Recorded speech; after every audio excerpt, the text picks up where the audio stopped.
The arrow missed Moreo's ear by 2 inches. She felt the wind of it before she heard the sound, a sharp whistle cutting through rain and darkness, and then the shaft buried itself into the tree behind her head with a sound like a door slamming shut on everything she had ever known. She did not scream. She could not. Her voice had left her body entirely. All she could do was hold tighter to the man in her arms. This stranger, this bleeding, barely conscious man in soaked blue royal hanbok, and stare at the circle of soldiers closing around them through the trees with torches and drawn bows and expressions that said they had done this before and felt nothing about it. She had woken up this morning in Seoul. She had eaten jollof rice from last night's pot and gone to work at Seoul National General Hospital and saved a man from internal bleeding in Bay 4 and filled out paperwork until her eyes burned. She had been a nurse. A normal nurse living a normal difficult life in a city that was not her home but had become her habit. And now she was here. Wherever here was. And there were arrows. Her name was Moreo Abisola. She was 27 years old. She was from Lagos, Nigeria. She had long, straight black hair and steady hands and a heart that had been broken once and rebuilt in silence. She was not supposed to be here. She did not know the rules of this place or the language of these soldiers or the name of the man bleeding in her arms whose pulse she had been monitoring for the last 4 hours like it was the most important number in any world. But she knew one thing. She was not letting go. It had started, as the most life-altering things in Moreo's life always did, quietly, without fanfare, without warning. It had started with an old woman and a paintbrush. 12 years before that night in the forest, a little girl sat on a worn mat in a small room in Lagos, surrounded by paintings she had made herself. The walls were covered in them. Animals she had never seen in real life. Faces she invented. Skies and colors that did not exist. Her father sat beside her on the mat, his back against the wall, reading from a storybook with a cracked spine and pages soft from too much love. His voice was low and warm, the kind of voice that made you feel that the room had walls and the walls had held and nothing outside could reach you tonight. He was reading her the story of a prince who crossed rivers of fire to find the woman whose face lived in his dreams. 8-year-old Moreo pressed her knees to her chest and listened with her whole body. When her father closed the book, he looked at her, really looked, the way he always did, like she was something that deserved to be seen completely. One day, Moreo, he said, someone will cross worlds for you. She laughed. Completely. Without reservation. The way children laugh before the world teaches them to be careful with joy. She did not know it was the last year she would have him. She did not know that 12 years later she would be standing in a world that should not exist, holding a man she had never met, with an arrow still vibrating in the tree behind her head. She did not know any of it. She just laughed. Seoul was cold in November in a way that Lagos never prepared you for, the kind of cold that had an opinion about you. Moreo walked out of Seoul National General Hospital at 11:47 p.m. after a 14-hour shift, pulled her jacket tighter and told herself she was fine. She did this every night. The telling herself. It had become a ritual, the way prayer was a ritual, something you did not because it always worked but because the doing of it kept you moving forward. She was fine. Her father had been gone for 3 years. She painted now only when the silence got too loud, which was often. She had moved to Seoul because the nursing program paid better, and the distance from Lagos meant she did not have to watch her mother's face every morning and see her own grief reflected back. She had survived Kwame. 3 years of loving a man who used her softness against her, who cheated and lied, and once, on a Tuesday in March, raised his hand. She had left. She had healed. Slowly, carefully, like setting a bone yourself in the dark. She was fine. She stopped at the convenience store on the way home. She was reaching for ramen when she heard the woman outside. She was old, ancient, almost in the way of things that have outlasted everything around them. Korean. Blind eyes that had gone pale and still. She was standing outside the store with 4 grocery bags cutting into her fingers and the kind of stillness that said she had been standing there long enough to stop expecting help. Moreo went outside without thinking. She always helped without thinking. It was the part of herself she had never managed to lose, no matter what Kwame had done to the rest of her. 할머니, 제가 도와드릴게요. 뭐래요, 세드? Grandmother, let me help you. The old woman turned her blind face toward Moreo. She smiled, slow like sunrise. 3 blocks. Uphill. In the drizzle. Moreo carried the bags, and the woman walked beside her and did not say a word until they reached her door. Then she turned. 착한 마음을 가진 여인이군요. She said. You are a woman with a kind heart. 감사합니다. 모래 you said. Thank you. 그리고 상상의 마음도요. And an imaginary heart. Moreo did not know what that meant. Before she could ask, the old woman reached into her sleeve. She pressed something into Moreo's palm and closed her fingers around it. A paintbrush. Old dark wood. Bristles impossibly fine. Warm, not from the old woman's hand, but from somewhere else. Something else. 오늘 밤 그 다른 마음을 써요. 더 woman said. Tonight, use the other one. She closed her door. Moreo stood on the doorstep in the drizzle, holding a paintbrush from a blind woman who moved like she knew something about the future and had decided not to warn you. She told herself this was strange. She told herself she should go home and eat ramen and sleep. She went home. She did not sleep. The apartment was small and clean. Prints on the walls, her own paintings, framed cheaply.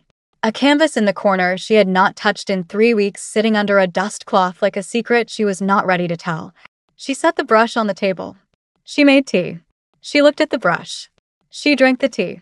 She looked at the brush again. She picked it up. She told herself she was just going to sketch. Something small. Something simple. The brush moved differently than her others. Not wrong, the opposite of wrong. Like it already knew what it was looking for and was simply asking her hands to follow. She did not choose what to paint. She understood this only afterward. The brush moved and she followed, and what appeared on the canvas was not anything she consciously decided on. Long dark hair. Some of it falling forward across cheekbones that could have been carved. Eyes that were not cold but controlled. The eyes of a man who had chosen stillness over breaking and kept choosing it every day. A jawline she had no frame of reference for. Blue royal hanbok. A cliff behind him. Wind in his hair and something in his face that looked like a man who had been waiting. Not impatiently, but with the full weight of someone who knew what they were waiting for. She painted her Prince Charming. The one from her father's story. The one she had buried under 3 years of night shifts and careful silence. She painted until her eyes closed. The brush glowed once. Softly. Like a lamp being covered. She woke up cold. Rain on her face. Stone beneath her. She was still in her nurse scrubs. She sat up. Around her, a forest that had never seen electricity. Trees wider than cars. Air so clean it felt like breathing something that had never been used before. A waterfall falling silver into black water ahead of her, loud enough to feel in her chest. Mountains behind it in the dark, enormous and indifferent. No soul. No apartment. No canvas. She looked at her hands. They were empty. She looked at the waterfall. And then she saw him. Lying at the water's edge. Blue royal hanbok. Blood, dark and spreading, across his abdomen, soaked through the fabric and into the wet grass beneath him. A sword loose in his right hand. Long dark hair spread around him in the wet. His face slack. Unconscious. The most beautiful face she had ever seen in her life. The face she had just painted. Moreo did not scream. She did not stand there processing. She moved, 3 years of emergency nursing moving her body before her mind had finished being shocked. She dropped to both knees beside him. Her fingers found his pulse point. She pressed. Waited. A thread. Barely. But there. Okay, she said aloud, to no one, to herself, to this impossible world. Okay. She worked fast. She tore strips from the lower hem of her scrubs with practiced hands. She built a small fire, her hands shaking, her grandmother's voice in her head. Every forest has medicine if you know where to look, and she heated the flat of the sword blade until it glowed and used it to cauterize the worst of the bleeding. He did not wake. She packed the wound with herbs she identified by touch and memory. She applied pressure. She bound. She held. She did not let herself think about where she was or how she had gotten here. She thought only about the thread of pulse under her fingers and keeping it there. The rain fell. The forest dripped. The waterfall roared. She held. Then she heard the voices. Men, moving through the trees to her left, the sound of them organized and purposeful. She caught fragments in Korean over the waterfall's noise. 주군께서 시신을 가져오라 하셨다. The Lord has ordered us to bring the body. 폭포 근처를 확인해라. Check near the waterfall. Chorin 대감의 명이다. It is Lord Choirin's command. Torchlight flickering between the trees. Getting closer. Maria looked at the man on the ground. She looked at the tree-line. She looked back at him. She grabbed him under both arms and pulled. He was not a small man. He was tall and solid and wearing wet royal clothing that added weight she did not have time to calculate. She dug her heels into the mud and she pulled him, inch by inch, then foot by foot, toward a cave she had spotted in the rock face when she first woke up. Her arms burned. Her back screamed. She did not stop. She covered the blood trail with dirt and dead leaves with one hand while dragging him with the other. She got inside the cave 20 seconds before the torches swept the bank where he had been lying. She sat against the cave wall, breathing hard, his head near her knee. His pulse, she checked, still there. Steadier, maybe. She thought steadier. She looked at his face in the dark. The face she had painted. 누구세요? She whispered. Who are you? He did not answer. She stayed awake all night, 2 fingers on his pulse point, listening to the soldiers move through the forest outside. If this story already has you gripping your seat, wait until you see what happens next. Make sure you subscribe and turn on notifications so you don't miss a single second of this. Morning came gray and cold and thin through the cave mouth. And Guman opened his eyes. He stared at the cave ceiling. Then he turned his head, slowly, with the careful economy of someone whose body had informed them that unnecessary movement had a price, and he found Maria watching him from 2 feet away with the focused expression of a woman who had been running vital sign calculations in her head all night. He said something in Korean first. She caught fragments 어디어떻게. Where? How? She answered carefully in the Korean she had been building for 3 years. 다치셨어요. 움직이지 마세요. You're injured. Don't move. He blinked. He looked at her, really looked, the same way her father used to look at things, like looking was a serious and complete act. Then he switched to English, precise, accented, like someone who had learned it from texts and not from people. Thank you. 2 words. But in his voice they carried the weight of a full sentence. She told him she didn't know how she had gotten here. He looked at her for a long time, long enough that she would have looked away from anyone else. Then he told her quietly, there were places where the walls between imagination and reality thinned to nothing, especially for people with imaginary hearts. The old woman had been waiting for someone like Moreo for a very long time. The brush was never just a brush. Moreo opened her mouth to ask what that meant, what any of it meant, when she heard movement outside. Close. Too close. 3 soldiers, scanning the tree line. One found the herbs she had dropped the night before. Then they saw her, standing at the cave entrance, the blood on her hands that was not her blood, and the tallest one raised his sword. 거기 서라. 가짜 왕자는 어디 있느냐? Stop there. Where is the false prince? She heard Guman move behind her. 1 stride. That was all he took. 1 stride out of the cave with nothing but a wounded body and a sword he should not have been able to lift, and all 3 soldiers went down. He did not look like he was trying hard. He looked like he was trying conserved, like someone spending the last of something precious and knowing exactly what it was worth. Then he collapsed in the snow. Maria was at his side before he hit the ground fully. 어떻게 걸을 수가 있어요? How are you even walking? He looked up at her from the snow. His jaw was set. His eyes were steady and dark and completely calm in the way of people who have accepted worse than this. 가요. He said. Run. Then in English, they want me. Not you. She looked at him. She looked at the trees, the signal flares the soldiers had sent up before they fell, already burning orange above the forest canopy. The sound of more men coming, organized and fast. She looked back at Guman. She kneeled in the snow. She put her hand in his. The archers came through the trees. Arrows were knocked. She counted 12, then stopped counting because the number didn't matter anymore. She held tighter. The arrows released. And the world went gold at the edges. And both of them vanished. Her couch. Her ceiling. Her apartment in Seoul at 4:30 in the morning. Moreo sat on the floor beside her couch for 3 full minutes before she moved. She needed the 3 minutes. She needed to feel the floor, solid, familiar, the specific scratch of her cheap rug against her knees, and let her body remember what normal felt like. Then she got up. She went to her medical kit in the bathroom cabinet. She came back. She sat in four-line in Gumin's arm with hands that barely shook and stitched his wound properly with the focus she gave every patient who had ever needed her to be steady when they could not be. She was good at being steady for other people. She changed out of her ruined scrubs. She stood in the doorway of her bedroom and looked at him, unconscious on her couch, her ex-boyfriend Kwame's white shirt too short in the arms on him, jogger pants that almost fit. His long dark hair spread across her pillow. His face slack and breathing and absurdly, unfairly beautiful. She had never planned to have anyone in this apartment. After Kwame, she had furnished it specifically for one person. One set of everything. One chair at the table. One pillow. The kind of apartment that said, gently, firmly, I am done making space for people who don't stay. She pulled up a chair. She sat across from him and watched him breathe. At some point, she turned to the painting. And she went cold. She had painted a man on a cliff. Alone. Blue hanbok. Dark hair. Nothing else. The painting now showed arrows in the air.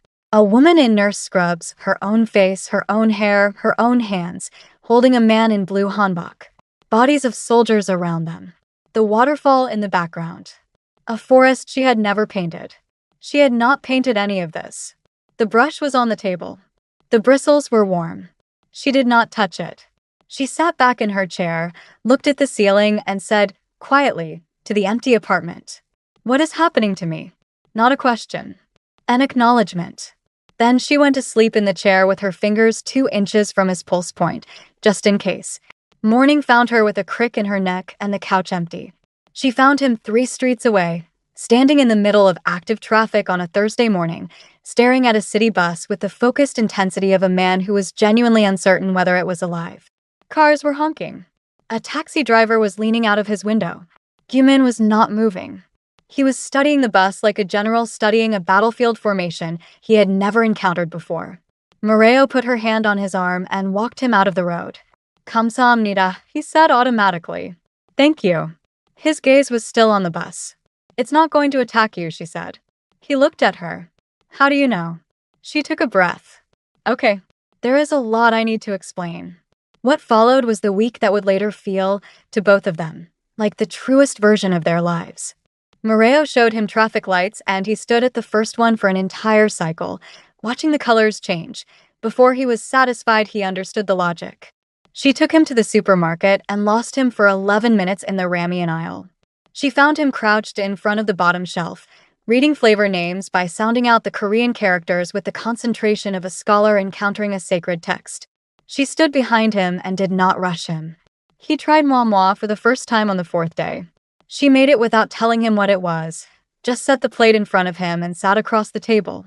He took one bite. He was quiet for a very long time. Then he looked at her across the table with an expression she would think about for the rest of her life. Completely open, completely present, like someone who had stopped performing responses and was simply receiving the thing as it was. "Ige moeo," he said softly. "What is this?" "Momo. It's Nigerian.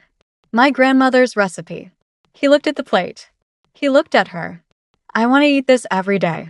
"Absolutely not. Every day, Moreo." I said no, Gumin. He looked at her with his eyes only, not changing his face, not pushing, just looking, and she held out for 4 more seconds before she looked away.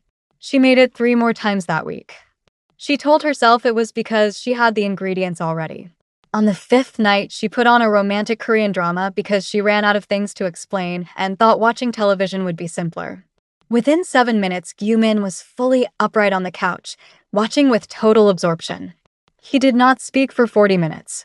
When the male lead finally confessed to the female lead in episode 3, Gumin turned to Moreo with an expression of genuine cultural shock. "In my kingdom," he said carefully, "no one speaks to each other like this." "Like what?" He thought about it. "Honestly. Without armor." Moreo looked at the screen. Then she looked at the blanket on her knees. "No," she said quietly. "I don't think that's just your kingdom."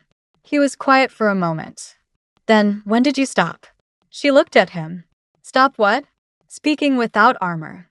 The question sat in the room between them like something that had been waiting for someone to name it. Moreo looked at the television. She did not answer for long enough that any other person would have moved on. Gumin did not move on. He waited. "There was someone," she said finally. He made me feel like honesty was a door I kept opening that he kept using to walk out through. So I stopped opening it. He was a coward, Gumin said. Not with anger, just with the flat certainty of someone stating a fact about the physical world. Yeah, Moreo said. He was. Your father was not. She turned to look at him sharply. She had told him about her father in pieces across the week, small things, here and there. She had not realized he had been holding the pieces together. No, she said. He wasn't. Tell me about him. So she did. She told him about Lagos and the mat and the storybook with the cracked spine. She told him about the paintings on the walls and how her father could tell what mood she was in by which colors she used that day. She told him about the hospital call, the drive, the room that still smelled like him when she arrived but held a body that no longer did. She told him about choosing nursing because the bills did not stop when the grief started and painting did not pay them. Gumin listened the way that was rarer than any magic she had encountered in two worlds. He did not offer comfort or solutions. He simply took in everything she said and held it with the care of someone who understood that some things you do not fix. You just refuse to let them be held alone. Then he told her about his father. He told her about the banquet. About Chai Rin, beautiful, precise Chai Rin, appearing at court like she belonged there, integrated so smoothly that by the time anyone thought to question her, she had become indispensable. He told her about the night the sleeping potion moved through the soldiers' drinks, and the palace fell quiet at the wrong hour, and his father drank the poisoned cup that Chai Rin had placed with her own hands. He told her about the cliff. About the drug already moving through his blood when he tried to fight, every movement 3 seconds late, every instinct arriving after the moment had passed. About Lord Choi Rin's face, close to his, completely without feeling, as the blade went in. About the falling. About cold water and darkness and then warmth. 2 fingers on his pulse. Hands that did not shake. You were the first thing I felt, he said. When I came back. Just your hands. Moreo looked at the television. A commercial was playing. Neither of them was watching it. You were dying in a world I had never seen, she said. I didn't know what else to do. You did everything. The apartment was very quiet. They fell asleep on opposite ends of the couch at 3 in the morning. The drama still playing. The blanket pulled between them like a shared border neither of them had formally agreed to cross yet. The ambush happened on a Wednesday night. They were walking home from the cinema. Gumin had chosen the film, obviously a romance, the third one he had picked in 2 weeks, and Moreo was mid-sentence about a plot hole in the final act when the shadows moved. Lord Choi Rin stepped into the streetlight. He was in a modern suit, dark, expensive, perfectly fitted in the way that said someone had done the fitting and he had stood still and expected it. His long hair was pulled back. He stood with the ease of someone for whom presence was not an effort but a consequence. Behind him, his men materialized from the dark in ones and twos until they formed a complete circle with Gumin and Moreo at its center. And beside him, Chai Rin. Red dress. Hair down. She looked like she had been beautiful for so long it had stopped being interesting to her. Her eyes went straight to Gumin the moment she stepped into the light, and they stayed there, not with hunger, not with cruelty, but with something more complicated than both. Something that looked like a debt she had been carrying for a very long time. Gumin stepped in front of Moreo. He did it without looking at her. One step back, one arm extending, pressing her behind him.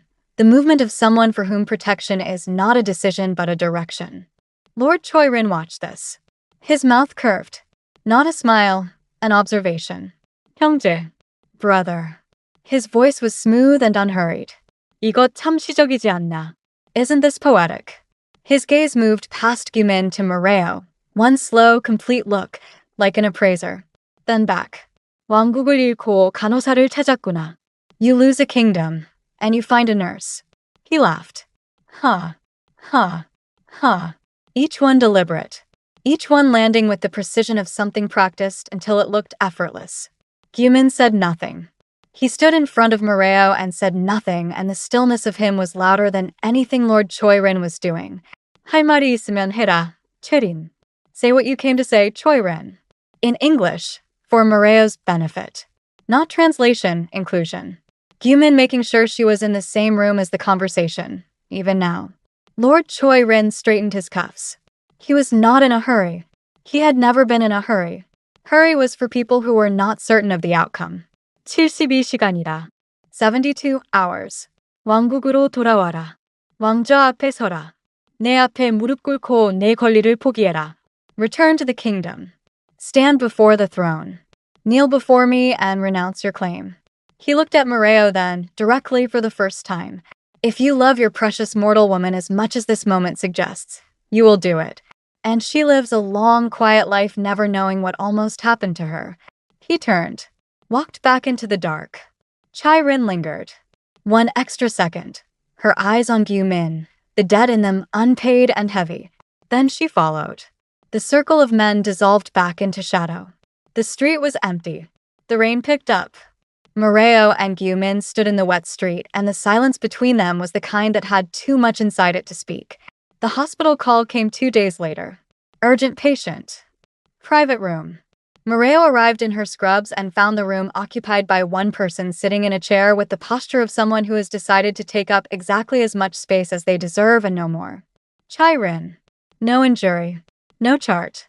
Just the red dress from 2 nights ago, traded for something simpler, and eyes that had been awake too long. Moreo turned to leave. 당신은 그를 사랑해요? Do you love him? She stopped. Chai Rin's hands were in her lap. She was looking at them. 사랑하는 사람을 다치게 하는 것이 얼마나 힘든지 알아요? Do you know how hard it is to hurt someone you love? She looked up. 나는 나쁜 사람이 아니에요. I am not a bad person. Her voice was even, not defensive, exhausted with the effort of saying a true thing that no one would believe. 그냥 최린의 명을 따를 뿐이에요. 왜냐면 그가 내 여동생을 잡고 있거든요. 수아, 그녀가 내 전부예요. I just follow Lord Choi Rin's orders. Because he has my little sister. Sua. She is all I have. She has been all I have since I was 19 years old. She continued in English, because she wanted Moreo to hear this without the filter of translation. I was sent to the palace to get close. To find weaknesses. To report. I did it because Sua was the price of refusal. And then. She stopped. The room was very quiet. And then I fell in love with a man I was sent to destroy. And I still had to destroy him anyway. Because of my sister. Moreo was quiet for a long time. She stood at the door with her hand not quite on the handle. Gyu Min told me everything, she said. The sleeping potion. The soldiers. His father. Yes. You expect me to believe you had no choice. No. Chai Rin met her eyes fully. I expect you to understand that some cages don't have visible bars. Moreo was quiet again. Then she turned to the door. Chai Rin's voice changed, harder. The grief pulling back and something raw surfacing. You think you understand everything. You don't. The throne of the 7 is at stake and Gyu Min is mine. Mine. I will not share him. When Lord Choi Rin ascends, I will have him take you as a bride for his heir, or worse. So decide. Moreo's hand found the door handle. She opened it. And just before she stepped through, quietly, without turning around. Her name is Sua, she said. I heard you. She let the door close. Behind it in the room, Chai Rin sat very still. Her eyes went to the closed door and stayed there. Something shifted in her face, old and locked, like a wall in a room where someone had just opened a window for the first time in years. The rooftop had become Moreo's place in the same quiet way that all honest places are claimed, not by decision but by returning to them until they know you. She went there when the apartment felt too small for what was inside her. She sat on the ledge, not dangerously, just honestly, the way you sit somewhere when you are too tired to perform safety, and let the city breathe below her. Seoul at night from 7 floors up was its own kind of painting. She had never put it on canvas because some things you do not capture. You just go back to them. She heard the door behind her and did not turn around. Gyu Min sat beside her on the ledge. He did not ask if she was okay. He did not fill the silence with anything. He sat with it the way he had learned to sit with her, completely, without condition, like her company was the destination and not the beginning of somewhere else. They sat there for a long time. Below them Seoul moved and glittered and did not know or care that the deadline was tomorrow. 내일 돌아가야 해요, he said. I have to go back tomorrow. 알아요, she said. I know. If I kneel to him, the 7 kingdoms fall to someone who sees people as tools. Every general who served my father. Every family in those kingdoms who never had a voice. Gone. Replaced by his version of order, which is just control with a better name. I know. He turned to her. Just her name. 뭐라요? Just that. In his mouth, her name had never sounded like a name. It sounded like an answer to a question he had been asking for a long time without knowing the question. It sounded like arrival. She looked at him. He raised both hands, careful, slow, giving her every opportunity to move away, and held her face. She felt his thumbs at her temples. She felt the full weight of him paying attention to her in the specific way that was his alone, the way that had no performance in it. He kissed her in the rain. She did not pull back. She kissed him back with 3 years of rebuilding and 4 weeks of Gumin, and the full weight of her imaginary heart finally being used for the thing it was made for. She kissed him back like her father's story. Rivers of fire, worlds crossed, the thing worth the cost of the thing. When they broke apart, the rain was on both their faces, and the tears were there too, and you could not tell where one ended and the other began. 내 세계에서는, he said quietly, in my world, 왕은 왕좌를 지키기 전에 사랑을 허락받지 못해요. A king is not permitted to love before he secures his throne. And in my world, she said, voice steady and wet, a woman who has been hurt before is not supposed to feel like this after only a few weeks. Silence between them. The rain. So we are both breaking rules, he said. She laughed through the tears. Completely. Without reservation. Like she laughed as a child before the world taught her to be careful with joy. Both of us, she said. The shadows moved at the rooftop's edge. Lord Choi Rin's men stepped out of the dark. 6 of them, silent, already positioned. They must have been there for several minutes. Waiting. The portal opened behind them, a tear in the air, golden-edged and ancient, like a wound in the sky that had been waiting to be reopened. The light of it fell across the wet rooftop. Gumin stood. She watched it happen, the settling.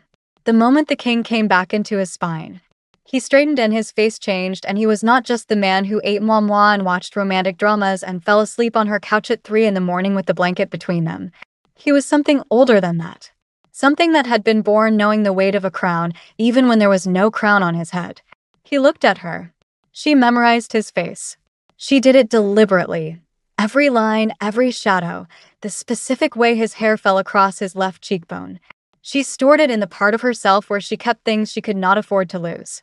He stepped through the portal. The gold closed behind him. The rooftop was just a rooftop again. Moreo stood in the rain for 1 full second. Then she kneeled on the wet surface and she screamed, into the rain, into the dark, into the city that did not stop moving for any of it. Not from weakness. From love that had nowhere to go. From a heart that had finally, completely opened, and was now standing in the rain with the door wide and the room empty. She screamed until the sound was gone. Then she sat in the wet and the quiet for a long time. Then she went inside. The days after were the kind that move but do not go anywhere. She went to work. She changed dressings and checked vitals and spoke to patients in careful Korean and wrote notes in the margins of charts that her supervisor said were too detailed, too thorough, too much. She went home. She ate standing at the counter. She did not paint. The canvas sat in the corner with the dust cloth on it. The brush was on the table where she had left it the night she came back from the other world. She walked past it every morning and every night without touching it. She told herself she was fine. She was not fine. She was not broken either. She knew the difference now, had learned it the hard way, could feel the difference between loss and collapse. This was loss. Loss was survivable. She had survived it before. But surviving was not living, and she had tasted living recently, and the difference was unmistakable. Wednesday. She walked out of the hospital at the end of her shift, and the old woman was there. Same stillness. Same blind eyes. Standing outside the hospital entrance with her hands folded and her face aimed in a direction that had nothing to do with sight. Moreo stopped in front of her. 할머니, she said. Grandmother. 울지 마라, 아가야. 더 올드 woman said. Don't cry, child. 우는 건 아무것도 해결하지 못해. Crying doesn't solve anything. 그럼 뭐가 해결해요? Then what does? The old woman turned her blind face toward Moreo with the expression of someone who has been waiting for that exact question for a very long time. 내가 원하는 걸 스스로에게 물어봐라. Ask yourself what you want. Moreo looked at her. I want love. I want peace. The old woman smiled. 좋은 건 쉽게 얻어지지 않아. Nothing good comes easy. She reached out. She touched Moreo's face once. Light as breath, warm as that first night. 싸워야 해, 아가. You have to fight for it, child. She dropped her hand. 그곳은 문만 여는 게 아니야. The brush does not just open doors. 결말을 써. It writes endings. She paused. 하지만 화가가 이야기의 일부가 될 준비가 됐을 때만. But only when the painter is ready to be part of the story. She walked away. Maria watched her go until she turned a corner and was no longer visible. Then she went home. The apartment at night. One lamp on. The specific silence of a place that has held something precious and now holds its absence instead. Maria stood in the middle of the room. On the table, the brush. Warm even from 3 feet away. She could feel it. Or she thought she could. She no longer entirely trusted the boundary between what was real and what she believed. On the floor beside the couch, Gumin's sword. He had left it the night the portal took him. It had landed against the leg of the couch, and she had not moved it. She had walked around it every day for a week. She had not let herself pick it up because picking it up would make his absence into an object she held, and she had not been ready. She was ready now. She crossed the room and picked up the sword. It was heavier than she expected. Cold through her palms, the hilt worn smooth in specific places, where his hand had gripped it, where his thumb had rested.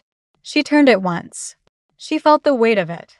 She thought about him holding this in a field he had already lost, drugged, bleeding, still fighting because the alternative was something he could not be. She set it on the table beside the brush. She looked at both of them for a moment. Then she sat at the canvas and pulled the dust cloth off. She picked up the brush. And she painted Gumin on a cliff. Not a dying man by a waterfall. Not the man asleep on her couch. The king. She painted him the way he was in that moment on the rooftop before the portal opened, spine straight, face changed, the thing that was older than circumstance sitting in every line of him. She painted the blue hanbok and the crown that should have been on his head and the cliff and the wind and all 7 kingdoms spread below him like they were waiting. She painted it with every hour she had known him sitting in her hands. She painted it with the week of Moi and traffic lights and him learning what honesty without armor sounded like. She painted it with the rooftop and the rain and the way her name sounded in his mouth like a rival. She painted until the brush felt different in her hand, not directing anymore, but channeling, like a wire carrying something from somewhere else, and she felt the painting become less a painting and more a door, and she understood suddenly what the old woman meant and what the brush was, and she looked at the sword on the table beside her. She picked up the sword. She held it in one hand and the brush in the other. She looked at the canvas. She looked at the painting of Gumin on a cliff in a kingdom she had visited twice and loved more than she expected to love anything ever again after Kwame showed her what love could cost. She thought about her father. Someone will cross worlds for you. She looked at the sword. She thought about herself kneeling on a wet rooftop screaming into rain that didn't stop. She looked at the brush.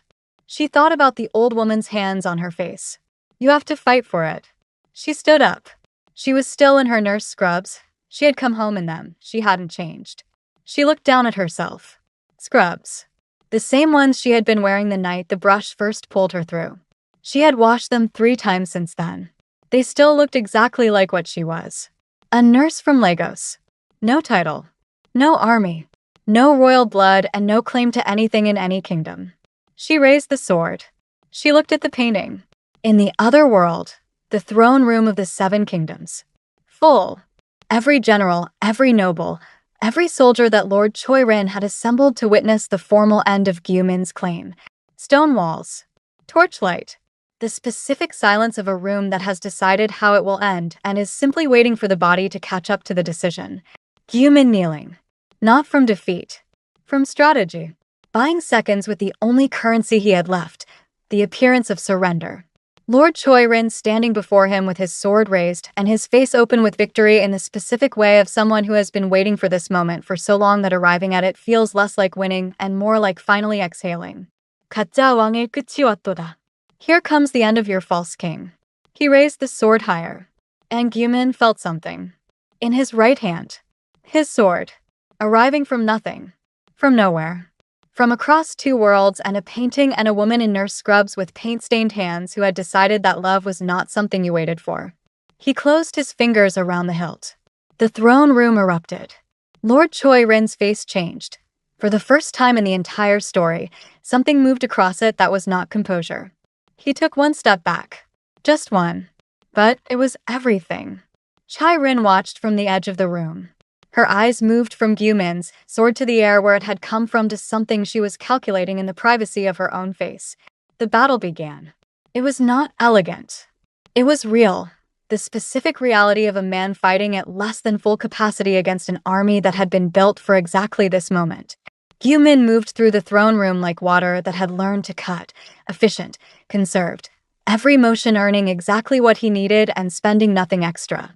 But the wound was 3 weeks old and imperfectly healed, and Lord Choi-rin had men on every side, and the numbers did not add up no matter how Gyumin ran them.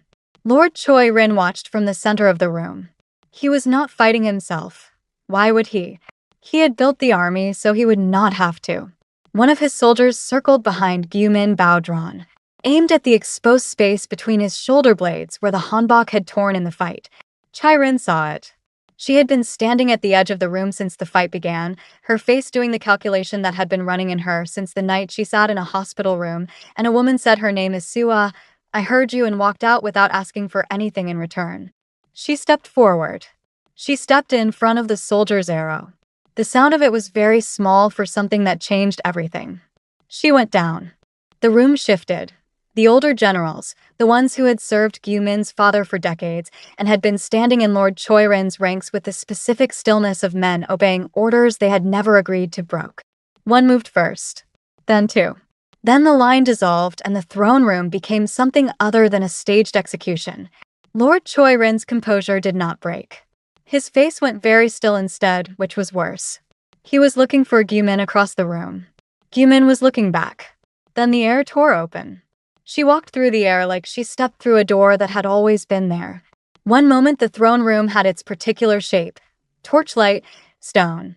The specific geography of a space that had just shifted from execution to something unresolved. The next moment a door existed in the middle of it that had not existed before, gold-edged and ancient, and Maria Obisola stepped through it in nurse scrubs with a paintbrush in one hand and paint still drying on her fingers from holding the sword before she threw it through the canvas. She had no armor. No weapon now. No title, no army, no royal blood, and no claim to anything in any room in any world. She stood in the center of the throne room of the 7 kingdoms, and the entire room looked at her. Lord Choi-rin looked at her. His head tilted slightly to one side, the gesture of a man encountering a variable he had not accounted for and was deciding, in real time, how much to care. Maria walked to the center of the room. She stopped. She stood between Gyumin and Lord Choi-rin. The room was so quiet you could hear the torches. She looked at Lord Choi-rin directly. Not with defiance. Defiance was for people who needed the other person to see them as a threat. She looked at him with something simpler and more complete. The way she looked at every situation that required her to be steady when no one else could be. 나는 아무것도 아닌 사람이에요, she said. I am nobody. In Korean, so the room could hear it. Her accent was heavy, but the words were clear. 라고스에서 온 간호사. 살아남으려고 서울에 온. A nurse from Lagos. Who came to Seoul to survive. She switched to English because English was where her precision lived. I have no title. No army. No royal blood. No claim to anything in this room. She looked at Lord Choi-rin without looking away. But I knelt in the snow of a world I had never seen, and I stitched your brother's wound with strips of my own clothes. I built a fire with my hands and cauterized his wound with his own blade. I dragged him through a forest in the dark and hid him in a cave while your soldiers swept the riverbank 3 feet away. I kept his heart beating through the night with 2 fingers and a prayer. She paused. The torches crackled. And I will not stand in 2 worlds and watch you take something that was never yours. Lord Choi-rin's mouth curved. The composure reasserting itself. The amusement returning like a reflex. 내가 서지 않을 거라고 you will not stand. I am already standing. The silence after that sentence was absolute. It filled the stone room completely, edge to edge, the way silence only fills a space when something true has been spoken into it. Lord Choi-rin looked away from her. It was 1 second. One fraction of his attention breaking towards something else in the room. A movement, a sound from the generals, the recalculation happening in his expression. 1 second. Gyumin moved. He drove the sword through. Lord Choi-rin looked down. Then he looked up at Gyumin with an expression that was not pain and not anger and not anything that had a name. Just the specific face of someone arriving, far too late, at the truth of something they chose not to see when choosing could have mattered. He fell. The rain outside turned to snow. It came through the high windows of the throne room in soft curtains of white, settling on the stone floor, dissolving in the torchlight. The kind of snow that falls in endings. Guman turned. Maria was already running. He caught her with both arms. Complete, absolute. The embrace of someone who has been counting the seconds of separation and stopped counting now because the counting is over. He held her with the specific tightness of a person who has just survived something and needs to feel the weight of what they survived for. She held him back just as hard. 당신을 잃었다고 생각했어요. He said into her hair. I thought I had lost you. 거의 잃을 뻔했죠. She said. You almost did. She pulled back enough to look at his face. Her hands went to his jaw, the way his had gone to her face on the rooftop, and she held it. 다시는 그러지 마요. Don't do that again. 다시는요. He said. Never. His hands covered hers. 절대로. Ever. The generals moved first. The oldest one, white-haired. The kind of man whose posture alone told you he had served kings long enough to know what one looked like, crossed the throne room floor with his sword held flat across both open palms. He stopped in front of Guman. He lowered himself to one knee. He set the sword on the ground in front of him. Then the one beside him. Then the next. Then the ones who had broken from Lord Choirin's line during the fight. The ones who had been waiting, all of them, for exactly this permission. One by one. Soldier by soldier. General by general. Noble by noble. The throne room went to its knees. The sound of it. Fabric on stone. Metal set down. A room full of people making a choice, accumulated into something that was not noise but weather. Moreo stood in the middle of it. In nurse scrubs with paint on her fingers and a paintbrush in her hand, in the throne room of the Seven Kingdoms, in a world that should not have been accessible to a girl from Lagos who learned to heal people because the bills didn't stop when grief started. She looked at all of it. She thought about her father. The mat. The book with the cracked spine. The way he had read to her like reading was a serious and sacred act. Someone will cross worlds for you. She had crossed them first. The cheer began at the edges of the room, quietly, not quite organized, the sound of something that had been held for a long time and was now releasing. It built. It pushed through the walls and out into the ancient city beyond, into streets and squares, and the Seven Kingdoms spread below the palace on the cliff, and it became 만세. 진정한 왕이여, all hail the true king. 만세 음은왕이여, all hail King Guman. And underneath it, beginning small at the back of the room and spreading forward with the inevitability of something that had always been true. 만세 비여, all hail the queen. At the edge of the room, a door opened. It was not a dramatic opening. It was quiet, a side door, the kind of door rooms like this have that no one uses because the main doors make better statements. A soldier held it. And through it came a young woman, young, frightened, her eyes moving through the room in the specific way of someone who has been kept somewhere enclosed for so long that open spaces require adjustment. Sua. Chirin was on the floor still, a general's jacket pressed to her wound, alive. One of the defected soldiers had gone to her when the fighting stopped. She was sitting up against the wall with the careful stillness of someone who was alive through decision more than comfort. She looked across the room. She saw her sister. The sound that came out of Chirin was not loud. It was the opposite of loud. It was the sound of something that had been locked for years in a place with no windows opening all at once into light. She said her sister's name once, Fua, and Sua heard it across the whole throne room and ran. They held each other on the floor of the throne room of the Seven Kingdoms, while the world reorganized itself around them. Maria watched from across the room. Guman stood beside her. He followed her gaze. He saw Chirin and Sua, and he was quiet for a moment, the quiet of someone processing the full shape of a thing they could not see all sides of before now. 당신이 그렇게 한 거예요. He said. You did that? 그녀의 이름을 들었어요. 뭐래요, said simply. I heard her name. 그게 다예요. That's all. He looked at her. The look that was his, complete, reading what was underneath, holding what he found with care. 뭐라요? He said. Just her name. Still. After everything. Still the whole conversation. Across the room, Chirin, holding her sister, looked up. She found Moreo's eyes across the width of the throne room. She could not speak. The distance was too far and her voice was occupied with other things. But she bowed her head. Once. Deep. The bow of someone who has no currency left to offer, except the acknowledgement of a debt that cannot be repaid. Moreo nodded back. Simple. Clean.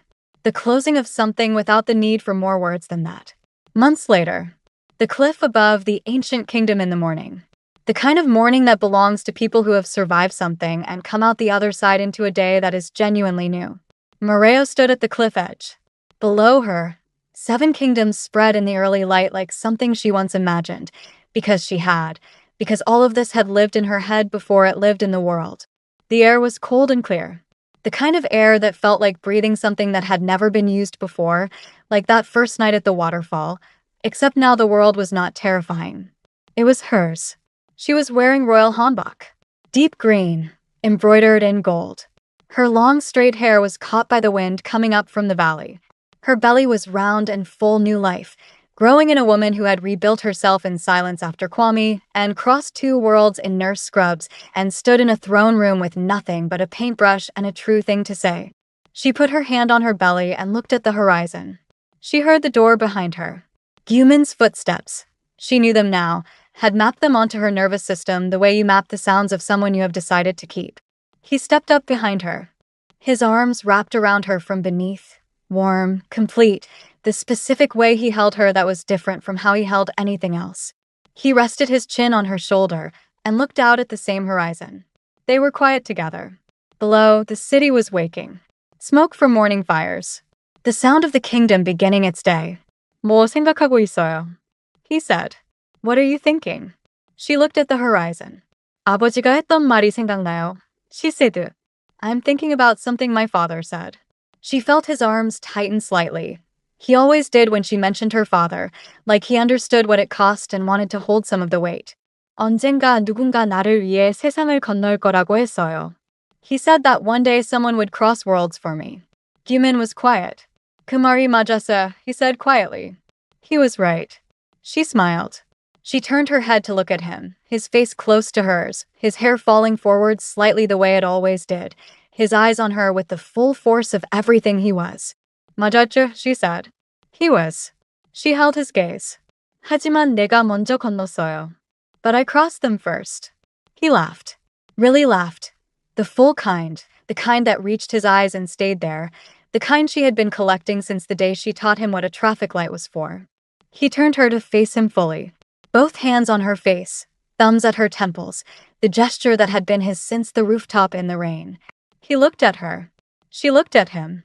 Below, someone began to cheer. A single voice clear in the morning air. Then another. Then 10. Then it moved through the streets like a tide, kingdom by kingdom, until the whole ancient world was alive with it, rising up the cliff face in waves, filling the morning air, washing over both of them on the cliff top like something warm. Mansa all hail King and Mansa all hail the Queen Mansa, all hail Mansa, all hail. Guman kissed her. She kissed him back completely, without reservation, the way she laughed as a child before the world taught her to protect her joy. The way you give yourself to something when you have stopped being afraid of what it costs. The cheering continued below. The sun came up fully over the 7 kingdoms. Final image. Moreo's apartment wall. Seoul. The painting, still there where she left it. Unchanged. It has not updated, has not shifted, has not added arrows or armies or throne rooms. It shows only what it showed the night she first painted it. A man on a cliff. A woman beside him. Both in royal hanbok. Both looking at the horizon. The sun hitting both of them. It was always going to end this way. She just had to be brave enough to paint it. She just had to be ready to become part of the story. Like this video right now. Every like tells us you want more stories like this one. Subscribe and turn on notifications because we are not done. There are more worlds to cross, more love to fight for, more stories that will keep you up until 2 in the morning refusing to press pause. Drop a comment below. Tell us, what was the moment that broke you? Was it the kiss in the rain? Was it Moreo walking through the portal in nurse scrubs? Was it the painting on the wall at the end that was always right? Tell us. We read every single one. 2 worlds apart. Where the brush met the blade. Where the nurse became the queen. Where love was never a rescue. It was a revolution. We will see you in the next one.